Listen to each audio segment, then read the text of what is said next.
Kali ini Mimin ingin share itu bagaimana cara menggunakan aplikasi OCCT. Nah, video ini kebetulan saya mau jual, bukan mau jual, sudah mau diambil besok ya. Ini kebetulan saya punya Pega yang jadul, yang seri R7 2400 ya. Itu yang satu sudah lama dibeli. Kebetulan ini besok mau diambil sama orangnya. Dan ini ya, sebelum saya serahkan ke penggunanya, biasanya saya tes dulu menggunakan berbagai aplikasi yang umum. Tapi yang paling saya sering gunakan sebenarnya OCCT ini ya. Nah, aplikasi ini kita bisa melakukan stress test ataupun stability test ya. Kebetulan untuk versi aplikasi yang saya gunakan adalah versi 16 ya. Karena saya tidak menggunakan versi yang terbaru karena ini mobonya bukan mobo model baru ya, melainkan ini Gen 4. Untuk aplikasinya teman-teman bisa ketik saja di Google OCCT ya. Nah, tinggal di ocbase.com untuk aplikasinya. Nah, secara default aplikasi akan terbuka seperti ini. Jadi di sini saya akan tes GPU saya yang akan diambil besok. Nah, ini ada menarik ya, teman-teman juga harus perhatikan sebelum kita jelaskan lebih jauh ya. Sedikit informasi saja. Nah,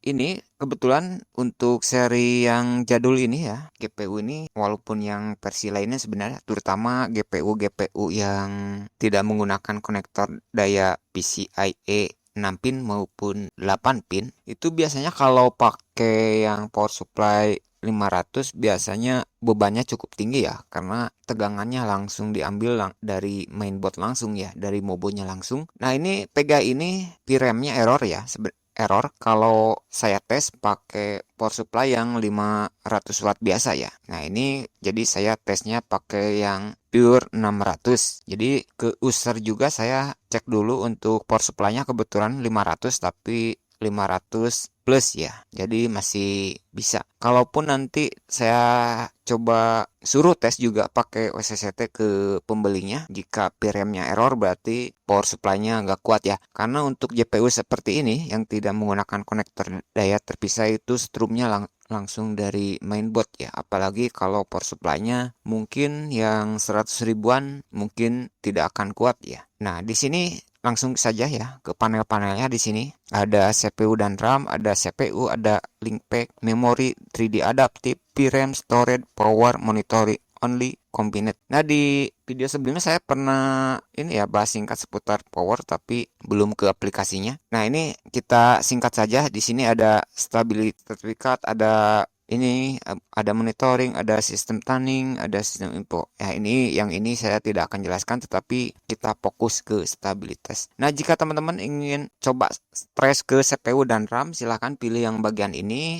Di sini saya tidak akan jelaskan karena saya akan fokus ke GPU yang akan dibeli oleh konsumen. Kemudian ada di CPU ini khusus stres apa ya, untuk CPU saja. Ini saya tidak perlu jelaskan. Nah, ini ya menu-menunya ini, atau saya singkat saja. Ini sebenarnya untuk defaultnya sudah bagus ya. Untuk tes CPU dan RAM ini mode standar. Jika teman-teman ingin mode ekstrim silahkan pilih ekstrim. Untuk ini ya yang CPU dan RAM. Kemudian di CPU ini teman-teman bisa, jika ingin ekstrim silahkan pilih mode ekstrim untuk memastikan prosesor teman-teman kuat ya. Tetapi pastikan kalau ingin testing CPU itu coolingnya bagus ya dan normal. Ya, ada link pack, kemudian ada memori, ini untuk testing memori ya ataupun RAM. Nah, ini juga teman-teman ada untuk testing 3D adaptive, ini berhubungan dengan GPU. Ini saya sudah tes ya sebenarnya, ini di mode ekstrim. Kemudian VRAM-nya juga sebenarnya saya sudah testing. Kemudian ada untuk testing storage ya. Kemudian ada testing power. Ini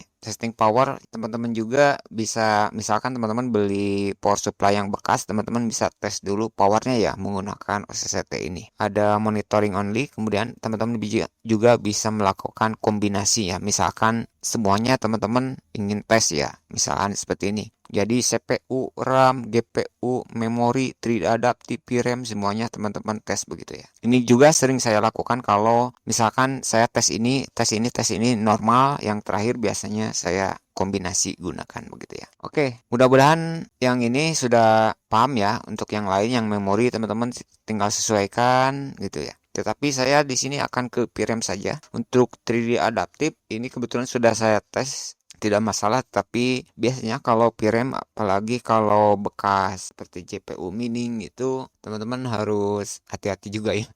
Sebenarnya harus di-flash sih kalau bekas mining. Nah, langkah pertama teman-teman ya, di sini ada saat ini 1H ya, 1 jam. Ini pengujiannya 1 jam. Nah, di sini teman-teman tinggal klik saja. Rekomendasi saya teman-teman, biasanya saya 1 jam atau 30 menit. Jadi antara 30 menit sampai 1 jam. Di sini saya akan, karena biasanya sebenarnya saya 1 jam sih, defaultnya 1 jam. Nah, ini saya di sini isi kosong ini 30, jadi 30 menit ya. Nah, ini 30 menit. Oke, kita langsung praktek saja. Di sini saya akan testing VRAM untuk ininya, biarkan 80 nilainya. Kita start saja. Jadi penggunaan OCCT ini lebih mudah dan lebih simpel sebenarnya, karena antar muka menunya juga bisa dipelajari dengan sangat cepat sebenarnya begitu ya. Di sini saya akan tes VRAM-nya karena katanya mau dipakai buat ngegame sih ya. Tapi gamenya bukan game yang berat-berat ya. Oke, kita langsung tes saja. Oke, Mas tunggu sebentar. Oke, kita start. Oke, ini sudah jalan ya. Panel ini ya, GPU-nya. GPU segenya. Nah, ini teman-teman bisa lihat di GPU-nya sudah lonjak 100%. Ini kita tunggu saja apakah error VRAM-nya. Nah, biasanya kalau PGP bekas itu ketika di stress test itu VRAM-nya biasanya begitu ya, nggak kuat 100% ya. Nah, ini untuk kita sambil tes saja, misalkan ini ya, ini masih batas normal untuk core voltasenya, GPU clock-nya masih normal, masih sesuai, sebagai 40% suhu. Oke, baru 2 menit ini suhunya dan temperatur. Teman-teman juga bisa harus sekalian sambil perhatikan prosesor walaupun kita ngetes VRAM ya. Oke, tadi saya di 80 sih, tes 80. Ini ngetesnya ya, saya default saja karena ini sebelumnya pernah saya tes pakai aplikasi lain untuk GPU. Kita kembali ke monitoring, kita tunggu sampai selesai atau mungkin saya akan hentikan karena ini sudah pernah saya tes ya sebelumnya. Oke teman-teman, sepertinya video ini saya tidak akan selesaikan karena ini sudah saya tes sih sebenarnya sebelumnya ya. PGA ini sebenarnya tinggal saya cabut dan serahkan. Jadi caranya seperti itu ya, cukup mudah teman-teman. Jika ingin ini di Backmark, teman-teman silahkan gunakan Backmark ya, karena untuk aplikasi OCCT ini lebih bagus ya sebenarnya menurut saya begitu ya, karena saat ini saya sering menggunakan OCCT ya untuk untuk ngetes RAM begitu ya, ngetes SSD, ngetes hard disk, ngetes power supply yang dibeli ataupun dijual begitu kira-kira. Oke teman-teman, itu dulu untuk video kali ini, semoga bermanfaat dan terima kasih.